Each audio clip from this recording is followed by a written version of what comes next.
सहनाववतु सहनो भुनक्तु सह वीर्यं करवावहै तेजस्विनोऽधितमस्तु मा विद्विषावहै।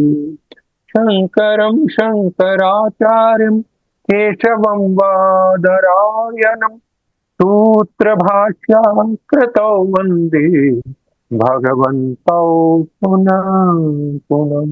ध्यायेत् नित्यं महेशं रजतगिरिनिभं चारुचन्द्रावतंसं रत्नाकल्पोज्ज्वलाङ्गं परशुमृगवराभिहस्तं प्रसन्नं पद्मासीनं समन्तास्तुतमर्गणैः व्याघ्रं प्रीतिं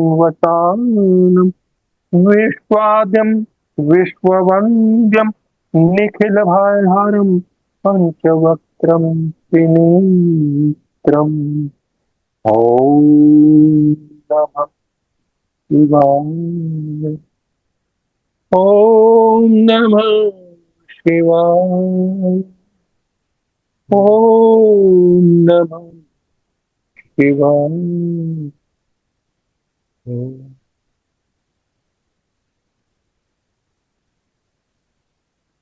आज हम वेदांत की क्लास का सेकंड दिन है। आज हम सीखते हैं साधु चतुष्टय, मतलब जो लोग वेदांत वेदांत पढ़ते हैं उसको पढ़ने से पहले उनको क्या क्या आना चाहिए। ठीक है ना। जैसे पीएचडी करते हैं तो एमए होना चाहिए, अगर साइंस में भी जाते हैं तो इंटर पास होना चाहिए और इतने परसेंट नंबर होना चाहिए। तो अगर आप वेदांत को जानना चाहते हो तो उसमें क्या क्या जरूरी है, आज उसकी क्लास है। एक तो होता है अनुबंध चतुष्टय। अनुबंध चतुष्टय कहते हैं, इसके चार चार मूल आधार होते हैं जिन्हें किसी भी शास्त्र के अध्ययन से पहले समझना आवश्यक माना जाता है ना। इस कोई भी आप शास्त्र पढ़ रहे हो, वेद वेदांत कुछ भी, उसके पहले ये चार चीजें आनी चाहिए, जिसे बोलते हैं अनुबंध चतुष्टय। नंबर एक, अधिकारी। इसका कौन अधिकारी होगा, इस ज्ञान का जो ज्ञान आप ले रहे हो कौन अधिकारी होगा, तो वो अधिकारी का। दूसरा, विषय, इसमें क्या विषय होगा, इस शास्त्र में हम क्या जानेंगे।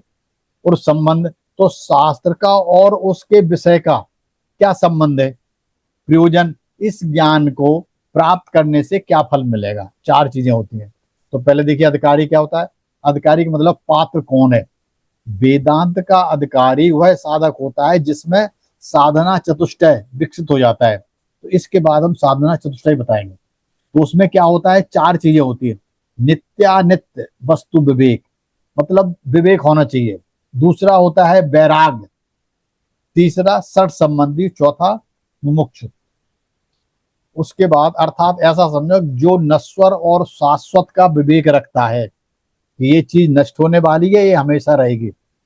विषय भोगों के प्रति वैराग्य रखता है। मन एवं इंद्रियों को संयमित करने का जो अभ्यास करता है और मोक्ष की तीव्र इच्छा प्राप्त करता है, वो इसका अधिकारी होता है वेदों को जानने के लिए। अब विषय सब्जेक्ट क्या होना चाहिए। वेदांत का मुख्य विषय है ब्रह्म और आत्मा का वास्तविक स्वरूप, जो आप हो और परमात्मा। आत्मा और परमात्मा का जो मिलन है या उसका स्वरूप को जानने का जो प्रक्रिया है, विषय है, यही हमारा इसका सब्जेक्ट रहेगा। उपनिषद यह बताने का प्रयास करते हैं कि हमारा वास्तविक स्वरूप केवल शरीर नहीं, मन नहीं, बुद्धि नहीं, बल्कि क्या है, आत्मा। और आत्मा का परम स्वरूप ब्रह्म से अभिन्न नहीं है, मतलब ब्रह्म से ही एक है। आत्मा और परमात्मा एक है। तो ये सब जानने के लिए हम वेद पढ़ते हैं। अब इन वाक्यों में क्या क्या आएगा जो क्लास हम पढ़ा रहे हैं। जैसे एक महावाक्य होते हैं वाक्य में, वेदों में चार वेद, चार महावाक्य। ऐसे तो महावाक्य बहुत है लेकिन चार प्रमुख हैं। चार कौन कौन से। तत्त्वमसि, तुम वही हो जो परमात्मा है। अहम ब्रह्मास्मि, अभी मैं एक एक लाइन बता रहा हूं, उसके बाद मैं पूरी एक क्लास एक एक उसी पे लूंगा। अहम ब्रह्मास्मि, मैं ब्रह्म हूं। प्रज्ञानम ब्रह्मा, प्रज्ञान ही ब्रह्म है। अया अयम आत्मा ब्रह्म, यह आत्मा ही ब्रह्म है। ये इसका हो गया हमारा, ठीक है ना, इस विषय सब्जेक्ट। अब जो हम शास्त्र पढ़ रहे हैं और उसका जो विषय है उसमें संबंध कैसा होता है। वेदांत शास्त्र ब्रह्म ज्ञान का बोधक प्रमाण है और ब्रह्म उसका बोध विषय है। सरल शब्दों में ऐसे कहो कि शास्त्र जो है ना, या जो आप लोग पढ़ रहे हो अब, ये ज्ञान का साधन है, वो ब्रह्म क्या है, ज्ञान का विषय है। तो साधक उस ज्ञान को प्राप्त करने वाला अधिकारी है, ऐसा समझो। वेदांत के अनुसार ब्रह्म ऐसा विषय है जिसे सामान्य इंद्रियों से प्रत्यक्ष रूप से नहीं जाना जा सकता। इसीलिए उपनिषद उस सत्य को ज्ञान कराने वाले शब्द प्रमाण के रूप में कार्य करते हैं।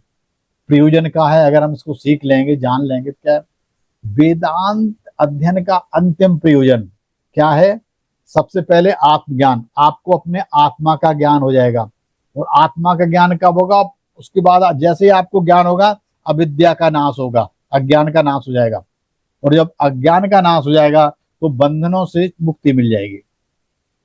जब बंधनों से मुक्ति मिल जाएगी तो फिर मोक्ष मिल जाएगी। उसी की ये प्रक्रिया हम शुरू कर रहे हैं। मनुष्य अपने वास्तविक स्वरूप को न जानने के कारण स्वयं को भी शरीर, मन और अहंकार के साथ जोड़ लेता है। इसी अज्ञान से राग, द्वेष, भय, दुख और बंधन उत्पन्न होते हैं। आत्मज्ञान होने पर इस मूल अविद्या का निवारण हो जाता है। यही वेदांत का परम प्रयोजन है। एक सरल सूत्र में समझो, अगर समझो तो, अधिकारी है कौन, इसको कौन जान सकता है, विषय क्या है, हमने क्या जाने, और संबंध क्या है, हम कैसे जाने, प्रयोजन क्या है, जानने से हमें क्या मिलेगा, ये सब चीजें आती हैं। अब आता है इस प्रकार अनुबंध चतुष्टय वेदांत के अध्ययन का एक तरह से मानचित्र है, जबकि साधना चतुष्टय साधक की पात्रता तैयार करता है। दोनों को समझने के बाद उपनिषदों के वास्तविक अध्ययन में प्रवेश करना अधिक सुगम होता है, बहुत आसानी से आप कर लोगे। अब हम आते हैं साधना चतुष्टय या अध्ययन की पात्रता, ठीक है ना, या वेदांत पढ़ने की योग्यता कैसे आएगी, वो इसमें आएगी। ऐसे भी कह सकते हो वेदांत पढ़ने से पहले की तैयारी। भाई वेदांत पढ़ना है, अगले क्लास हो जाएंगे, तो उसकी पहले की तैयारी, तो उसमें क्या होना चाहिए? वेदांत का अध्ययन केवल बौद्धिक ज्ञान प्राप्त करने का माध्यम नहीं है। ये नहीं कि बुद्धि माजे, नहीं, बल्कि आत्मा और ब्रह्म के वास्तविक स्वरूप का प्रत्यक्ष ज्ञान प्राप्त कराने की साधना है। इसीलिए आचार्यों ने स्पष्ट कहा है कि प्रत्येक व्यक्ति वेदांत का अधिकारी नहीं होता। जिस प्रकार किसी उच्च शिक्षा के लिए पूर्व योग्यता आवश्यक होती है, उसी प्रकार ब्रह्म विद्या के अध्ययन के लिए कुछ आंतरिक योजनाएं अनिवार्य हैं। तो इन योग्यताओं को साधना चतुष्टय कहा जाता है। साधना का अर्थ होता है आत्मिक उन्नति के लिए, जो हमारी आध्यात्मिक उन्नति है ना, उसके लिए आवश्यक अनुशासन, अभ्यास और योग्यता। चतुष्टय का अर्थ होता है चार का समूह, ये चार चीजें हैं। अतः साधना चतुष्टय के चार आध्यात्मिक योग्यताएं हैं जो साधक को वेदांत अध्ययन तथा आत्मज्ञान प्राप्त करने के योग्य बनाती हैं। जो कोई भी इन चीजों को कर लेगा वो वेदांत जानने का अधिकारी हो जाएगा, वो ब्रह्म को जानने का अधिकारी हो जाएगा, वो अपनी आत्मा को जान लेगा, या उसका परमात्मा के साथ साक्षात्कार होने लग जाएगा। अब अध्ययन की पात्रता क्यों आवश्यक है? कि हम अध्ययन कर रहे हैं तो इसलिए पात्रता क्यों जरूरी है? भाई यदि किसी व्यक्ति का मन चंचल है, इंद्रियां असंयमित हैं, इच्छाएं अनंत हैं और लक्ष्य केवल भौतिक सुख हो, भौतिक सुख का मतलब होता है मटेरियलिज्म, मतलब जो हम आजकल भोग करते हैं इसको, तो वह वेदांत के गूढ़ सिद्धांत को वो समझ नहीं सकता। शास्त्र का ज्ञान तभी फलदायी होता है जब साधक का अंतःकरण शुद्ध, एकाग्र और सत्य की खोज के लिए तत्पर हो। इसी कारण वेदांत में से पहले पात्रता, अधिकार और बाद में अध्ययन का क्रम रखा गया। इसीलिए मैं पहले आपको ये बता रहा हूं, इसके बाद आपको हम उपनिषदों में ले चलूंगा। तो साधना चतुष्टय के चार अंग होते हैं। चार कौन से? नित्य और अनित्य का विवेक, वस्तु विवेक समझ लो, नित्यानित्य वस्तु विवेक ऐसे कह सकते हैं। नित्य और अनित्य यथार्थ ज्ञान ही विवेक है। जो कभी नहीं बदलता वह नित्य है मतलब इस संसार में जो चीज कभी बदलती नहीं है वो तो हमेशा है नित्य, और जो चीज उत्पन्न होकर नष्ट हो जाती है उसे हम क्या कहते हैं, वो अनित्य, वो नित्य नहीं है। तो साधक जब समझता है कि शरीर, धन, पद, प्रतिष्ठा और सांसारिक सुख अनित्य हैं, ये तो आज है कल नहीं है, जबकि ब्रह्म की नित्य, शाश्वत और अविनाशी है। ये इसी विवेक साधना का ये पहला चरण होता है। अच्छा, और ऐसा नहीं है, ये विवेक जो है ना सब में होता है थोड़ा बहुत। तुम कहो हमारे आप में नहीं है, नहीं, आप में होता है। आपके अलावा मैं बता दूं, देखिए, नित्यानित्य वस्तु का विवेक होने पर हम स्वतः नित्य वस्तु के प्रति प्रेम और अनित्य वस्तु के प्रति हे तथा त्याग बुद्धि उत्पन्न होने का अनुभव करते हैं। ब्रह्म के अतिरिक्त इस लोक की सभी वस्तुएं अनित्य हैं, और उसी प्रकार स्वर्ग आदि उच्च लोगों की वस्तुओं से मिलने वाला सुख भी अनित्य है, और उसके साथ दुख भी मिलता है। इसलिए इससे सुख की आशा त्याग देना चाहिए। राग बांधने वाला है और वैराग मुक्ति देने वाला है। तो इसीलिए जो है आपको क्या कहते हैं, विवेक होना चाहिए। और विवेक एक छोटी सी किसी ऐसे समझो कि जैसे एक गांव की भी लड़की जो बगैर पढ़ी लिखी है, या आप गांव में रहते हो जिसको कुछ नहीं आता, वो भी इसका कैसे अधिकारी हो सकता है। देखिए, आप भला बुरा, है ना, अच्छा बुरा तो जानते हो, हानि लाभ, शुभ अशुभ का भेद क्या है। घर का अशिक्षित बाल का मतलब घर में एक ऐसा बच्चा है जो कम पढ़ा लिखा है, फिर भी उसमें विवेक है। कैसे विवेक है, वह घर का कूड़ा झाड़ करके बाहर नहीं फेंकती। जो सामान घर के अंदर रखने वाला है वो तो घर के जो उपयोगी है, जिस सामान का हम उपयोग करते हैं वो तो घर के बर्तन है, कोई भी चीज है वो तो घर के अंदर लेगी। जो सामान घर में जरूरत नहीं उसको बाहर फेंक दी। तो ये हो गया, इसे क्या कहते हैं, मतलब विवेक, नित्य अनित्य वस्तु का विवेक। तो ऐसे ही वैराग भी हमें तभी आता है। तो इसके हम सारी चीजों में थोड़ा थोड़ा चर्चा करते हैं। ये विवेक हो गया, और ये सभी में होता है, आपके में भी होता है। अब एक आता है इसके बाद, पहले तो विवेक होना चाहिए नित्य अनित्य का, फिर वैराग। वैराग क्या होता है, वैराग वो है कि वैराग का अर्थ संसार से भागना नहीं है, बल्कि संसार के प्रति सही दृष्टि से विकसित करना है। यह अर्थात यह इस लोक के भोग को, अर्थात स्वर्ग आदि लोकों के सुख को साधक समझता है सभी भोग क्षणिक हैं और स्थायी आनंद आत्मज्ञान में ही है।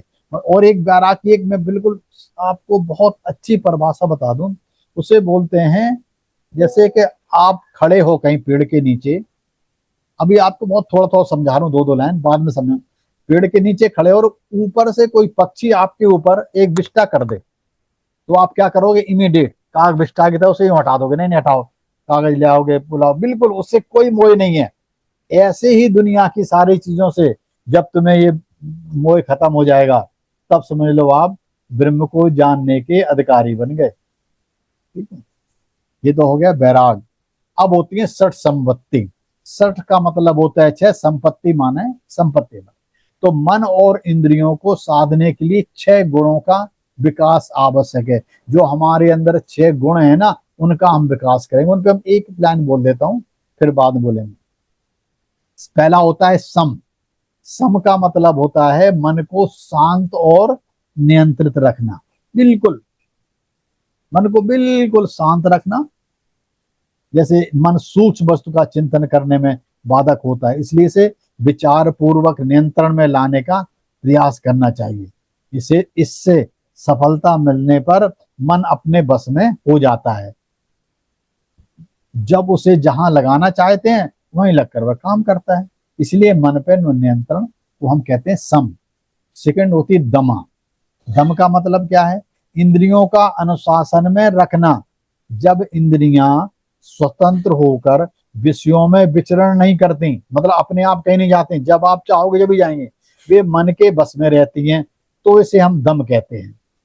यदि पहले सम का अभ्यास हो जाए तो इंद्रियों का दम के अभ्यास सहज में आराम से होता है। ठीक है, उसके बाद होती है उपरति। उपरति क्या कहते हैं, अनावश्यक विषयों और कर्मों से निवृत्ति। जो हमारे काम की चीज नहीं है उनसे हम अगर निर्वृत्ति पाने लग जाएं तो उसे उपरति कहते हैं। जैसे जो अपने धर्म का पालन करना है उसे पालन कीजिए, जो आपने अनुष्ठान करने हैं अनुष्ठान कीजिए, पाप या दुराचार की ओर नहीं जाता। यह मन की उपरति है। अगर आप अच्छे काम करते रहोगे, अच्छे लोगों में बैठोगे, अच्छी चीजें पढ़ोगे, स्वाध्याय करोगे, तो मन अपने आप ही आपका सत्य की खोज करना लग जाता है। यह कार्य बिल्कुल दृढ़पूर्वक लग जाने से अनंत बस्तियों में सुख खोजने नहीं जाता। ये जो अपने इस लोक की चीजें उनमें सुख नहीं भोगता, ये अपने परमात्मा के ध्यान में या उसके साथ रहने में सुख भोगता है। अब एक होता है तितिक्षा, चौथी। तितिक्षा का मतलब क्या है? तितिक्षा का मतलब यह है कि सुख दुख, शीत उष्ण, लाभ हानि तथा मान अपमान को समभाव से सहन करना। भाई आप कहीं तीर्थों में जाते हो तो तुम्हें परेशानी भी आती है, तो इन चीजों को आसानी से अपने सामर्थ्य के हिसाब से। देखो, मनुष्य जीवन में अनुकूल प्रतिकूल परिस्थितियां आना स्वाभाविक है। अगर हम और आपने मनुष्य जीवन ले रखा है तो ये आप मान के चलो कि परिस्थितियां अनुकूल भी होंगी और प्रतिकूल भी होंगी, ठीक है ना। तो उन सबको रोका नहीं जा सकता, वो तो आएंगे ही आएंगे।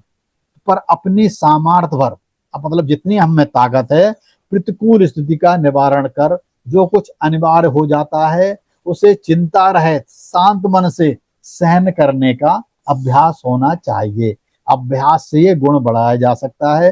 तत्व चिंतन करने में यह गुण भी सहायक होता है। अगर आप परमात्मा का चिंतन करोगे तो ये सब आपका वहां पर मदद करेगा। अब आती है श्रद्धा। श्रद्धा क्या है? उपनिषद वेदांत ये सब ग्रंथ हैं, उनके वचन स्वतः प्रमाण हैं। वे सत्य का निरूपण करते हैं। जो वचन हैं किसके? उपनिषद के, वेद के। गुरु ने उनकी सत्यता का अनुभव अपने व्यावहारिक जीवन में किया है, इसलिए वह भी शिष्य के सामने उसी सत्य का प्रतिपादन करता है। इन दोनों वचनों को सत्य स्वीकार करना श्रद्धा है। इसी के बल पर साधक स्वयं भी उसी सत्य का साक्षात्कार करने में अपना जीवन अर्पित करता है। उस परमात्मा का फिर वो भी साक्षात करने में समर्थ होता है। अब समाधान। समाधान क्या है? समाधान है चित्त की स्थिरता और ब्रह्म विचार में एकाग्रता। ये हमारी 6 संपत्ति होती है। मतलब अपने प्रिय विषय में सभी लोगों का चित्त एकाग्र होकर लग जाता है। जो काम आपको अच्छा लगता है, प्रिय लगता है, जिसमें ऐसे समझो जिसमें आपका मन लगता है, तो आपका क्या होगा? अपने आप जैसे उस काम करने लग जाओगे ना, आपका मन एकदम बैठ जाएगा, बहुत अच्छा लगेगा। किंतु जब चित्त का यह गुण गुरु और शास्त्र वचन को समझने और अनुभव करने के लिए काम आता है तो उसे समाधान कहते हैं। समस्त संशयों से मुक्त होकर जब मन नित्य वस्तु में स्थिर हो जाता है तो यह समाधान है। यह 6 संपत्ति की गणना पूरी हुई। अब चौथा साधन मुमुक्षुत्व का वर्णन करता हूं, ठीक है। मुमुक्षुत्व क्या होता है? मुमुक्षुत्व का मतलब होता है मोक्ष प्राप्त करने की तीव्र, निष्कपट, अटूट इच्छा। जब आपकी इच्छा हमेशा उसी में लग जाए, किसमें? मोक्ष की तरफ, तो समझ लो ये आप मुमुक्ष कहलाने लग जाते हो। ऐसा आदमी जिस साधक की सबसे बड़ी आकांक्षा आत्मज्ञान और मोक्ष हो, वही वास्तविक मुमुक्षु कहलाता है। मुमुक्षु का मतलब है वो आदमी आत्मा के परमात्मा से मिलने जाना, अपनी आत्मा को परमात्मा से देख ले जाना, मिलाना चाहता है या जाना चाहता है, या अपनी आत्मा से साक्षात्कार करना चाहता है। किसका? परमात्मा का। मुमुक्ष, मोक्ष पाने की बहुत इच्छा, अटूट इच्छा है, तभी उसे को मुमुक्ष कहते हैं। इस उत्कृष्ट इच्छा साधना को लेकर निरंतर बनाए रहते, जिसके मन में ये इच्छा हमेशा बनी रहती है, वह साधक लक्ष्य तक पहुंचता है, जरूर उसका साक्षात्कार होता है। अब आप ये देखिए, अभी मैं आपको बहुत थोड़ा थोड़ा पढ़ा रहा हूं, ताकि जैसे 10th में एक सब्जेक्ट पढ़ो बहुत थोड़ा होता है, फिर एमए में करो तो और होता है, जब पीएचडी करते हो तो और होता है। तो अभी मैं पढ़ाऊंगा तो फिर और गहरा से पढ़ाऊंगा। ये 3-4 जगह मिलता है। इसका सबसे पहला ग्रंथ है तत्वबोध, दूसरा है इसका विवेक चूड़ामणि, और स्कंद पुराण में भी इसका चर्चा मिलता है, अपरोक्षानुभूति में मिलती है। 4-5 जगह मैंने पढ़े हैं सब जगह। तो अभी मैंने आपको छोटा पढ़ाया ताकि आपको ये समझ में आ जाए, या कम से कम एक इच्छा जागृत हो ये क्या चीज है। फिर आगे पढ़ाएंगे आप, ठीक है ना। तो जो हमने साधना चतुष्टय बताए, इसका पारस्परिक संबंध क्या है भाई? विवेक से क्या होगा? सत्य और असत्य का भेद स्पष्ट हो जाएगा कि कौन सी चीज सत्य है, कौन सी चीज असत्य है, कौन नित्य है, कौन अनित्य है, ठीक है। और वैराग से क्या होगा? वैराग से विषयों का आकर्षण कम हो जाएगा। आपके पास सारी चीज दुनिया की है, सब चीज है, लेकिन उससे फंसोगे नहीं, मतलब उसमें लालच नहीं रहेगा, जो है तो है, ठीक है। आकर्षण खत्म हो जाएगा, चीजें भोग करोगे सब चीज, लेकिन आकर्षण कम हो जाएगा। षट संपत्ति से मन और इंद्रियां स्थिर होती हैं। मुमुक्षुत्व से साधना में निरंतरता और उत्साह बना रहता है हमेशा आदमी। इन चारों संयुक्त विकास के साधक वेदांत अध्ययन का अधिकारी बनता है। अब शास्त्रों के हिसाब से देखें तो शास्त्र ये कहते हैं कि वेदांताचार्यों ने कहा है कि ब्रह्म ज्ञान का बीज उसी भूमि में अंकुरित होता है जो विवेक, वैराग्य, सम, दम, श्रद्धा और मोक्षत्व से तैयार की गई हो। बिना पात्रता के शास्त्र केवल शब्दों का संग्रह रह जाते हैं।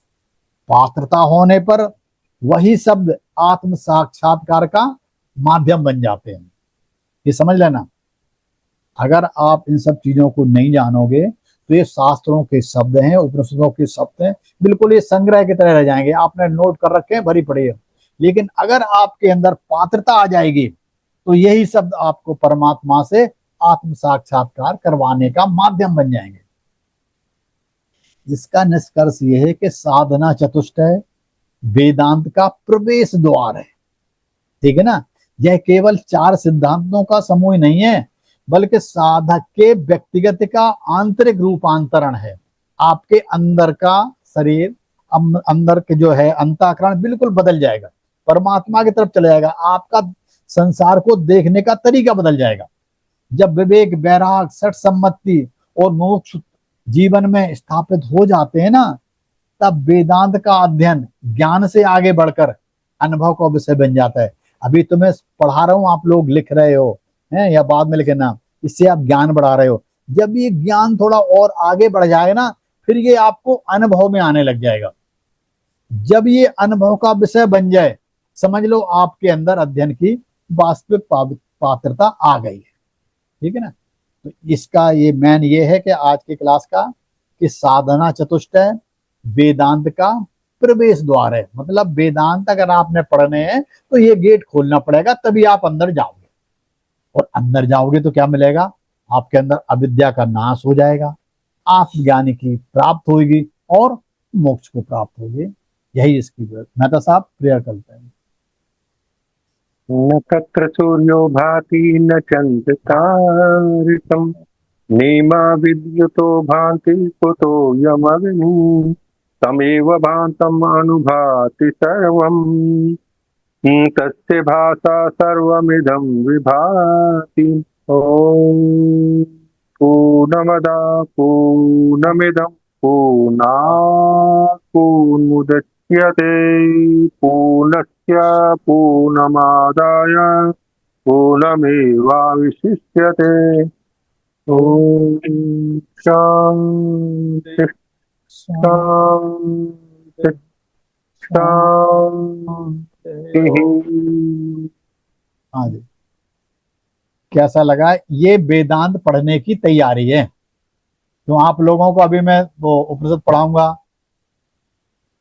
श्राद्ध पक्ष में, ठीक है ना। तो उससे पहले की मैं तैयारी करवा रहा हूँ ताकि आप लोगों को थोड़ा बहुत आइडिया लग जाए। ज्यादा नहीं, थोड़ा थोड़ा तो आ ही जाएगा, और जब आ जाएगा तो आपको समझ में फिर आने लग जाएगा, तो ज्यादा समझ में आएगा। किसी ने कुछ पूछना तो नहीं है? अजय मेहता साहब, पढ़ा तो मैं ठीक रहा हूँ, समझ में आ रहा नहीं आ रहा? तरीका भी यही है कि जैसे बिल्कुल छोटा बच्चा होता है, हाँ बहुत बिल्कुल ऐसे ही बालक पढ़ा। होता है, माँ पहले उसकी उंगली थाम करके उसको खड़ा करती है, फिर धीरे धीरे उसका पाँव आगे बढ़ता है, एक दिन वो चलना भी सीख जाता है, दौड़ना भी सीख जाता है। इसीलिए मैं आपको तो बिल्कुल धीरे धीरे समझा रहा हूँ, एक एक वर्ड मैं तो बिल्कुल। अपने अंदाज में उसका एग्जाम्पल देने की कोशिश की है। तो नहीं तरीका नहीं, यही बिल्कुल है, सही, धीरे अरे धीरे तरीका धीरे यही। हाँ, शाखा गा पढ़ा जाता है, फिर हाँ पता लगता है ये स्वर भी है, व्यंजन भी है, हाँ, ये शब्द बन गया। और इसी तरह से जब अभ्यास हो जाता है तो वो निचोड़ जो है, रस जो है निकलना शुरू होगा, अंदर जाएगा तो आत्मबोध शुरू हो जाएगा। यस यस, ये बहुत अच्छा है। क्षमा करें, ये मैं अपने हिसाब से बोलने की जो भी चेष्टा थी नहीं मैं नहीं, बोल बहुत गया। अच्छा है। बोलना चाहिए, वो आपको भी बोलना ही है, ऐसा ना आप बोलोगे नहीं। आप बोलिए, इसमें क्या बात। सभी को, मैं तो सभी को कहता हूँ कि सभी को बोलना भी आना चाहिए। और अगर मेरे साथ रहोगे तो आपको जहां मैं हूं वहां तक ले चलेंगे। ये अब मैं, ऐसा नहीं है कि मैं आनंद पे, अगर मैं आनंद पे ही बोलूँ ना, जो रियल में आनंद है, तो 6 महीने बोलता रहूंगा, मेरे पास इतना भंडार भरा पड़ा है। 6 महीने। लेकिन मैं उसको आपको बहुत छोटा छोटा समझाता हूँ, ताकि कुछ ना कुछ आपके अंदर जाए। और इससे क्या हो, इससे आपकी शुद्धि हो जाएगी। देखो, मैं आपके शरीर के शुद्ध होने के लिए, अभी मैं थे स्वर सूर्योदय सिखा रहा हूँ ना, अभी मैं कहीं और से भी सिखा दूंगा। मेरे को ये चीजें बहुत, मेरा दरअसल ये इसमें वो है, क्या कहते हैं, रुचि बहुत है, या मेरा मन बहुत लगता है, मुझे समझ में ही आता है। और मैं ये सोचता हूँ आपको जितना ज्यादा दे सकूं तो अच्छी बात है। पता नहीं कोई समझाएगा, आपको नहीं समझाएगा। मेरे को एक ये भी डर लगता है ना, माँ बाप क्या करते हैं, बच्चे को खुद पढ़ाने की कोशिश करते हैं, पता नहीं कोई दूसरा पढ़ाएगा नहीं पढ़ाएगा, इसलिए घर में पढ़ाते हैं। इसलिए मैं सोचता हूँ जितने हमारे जानने वाले हैं, उन सबको मैं अच्छी तरह से उनके अंदर मन में ये वेद भर दूं, इससे बड़ा कुछ है नहीं। ठीक है ना। इसीलिए, और इसका मैं अगले बार से ही आपको